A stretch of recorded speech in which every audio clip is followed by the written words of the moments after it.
Another West African country is gone.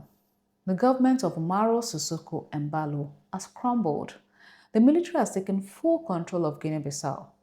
In the land of Amilcar Cabral, one of Africa's greatest revolutionary minds, we are witnessing yet another return to military. And this time, the warning signs are louder than ever. Ecowas will have to tread carefully and think strategically because one wrong move and we risk losing yet another member state to the growing wave of coup reshaping the region of West Africa. So over the past 48 hours, the government of President Umaro Sissoco Embalo effectively fell apart and the military has taken full control of the country. What we are seeing today is not an isolated incident. It is a continuation of a long, turbulent political history in Guinea-Bissau, a country that has faced multiple coups, attempted coups, military mutinies, and political assassinations since its independence. To understand what is really happening today, let us start with the immediate trigger. What led to this? So, in the days leading up to this takeover, there have been reports of tension between the president and elements of the military, especially around control of the Interior Ministry, appointment of security chiefs, and disagreement over who truly holds power in the country. Why so?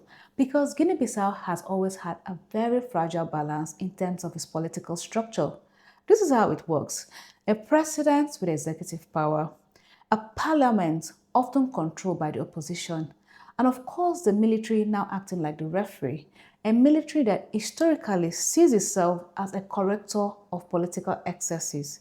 So, once the balance breaks, everything collapses. Guinea-Bissau's instability is not just about one president or one military unit. It's the result of decades of weak institutions, heavy politicized army, and the deep divisions among the political elite.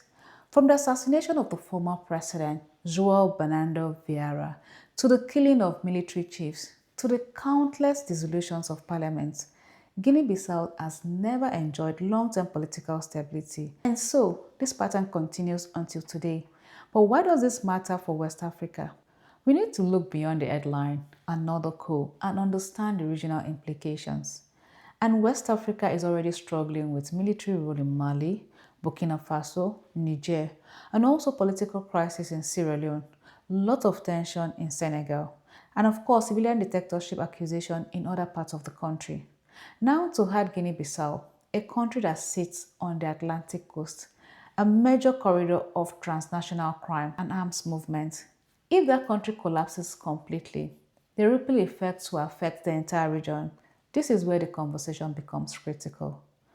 Ecowas cannot afford to lose another member state, the same way they lost Mali, Burkina Faso, and Niger to complete military dominance and eventual exit from Ecowas. We have seen what confrontational diplomacy led to in Niger, but the people of Guinea-Bissau are the real victims.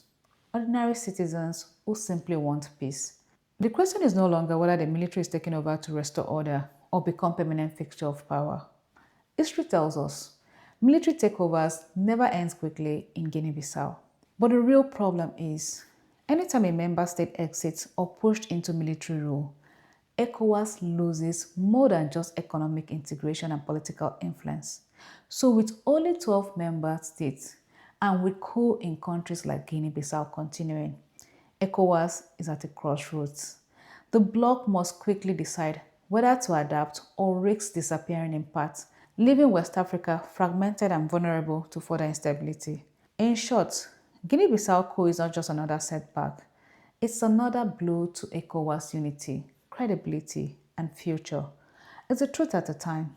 Take care and have a nice day.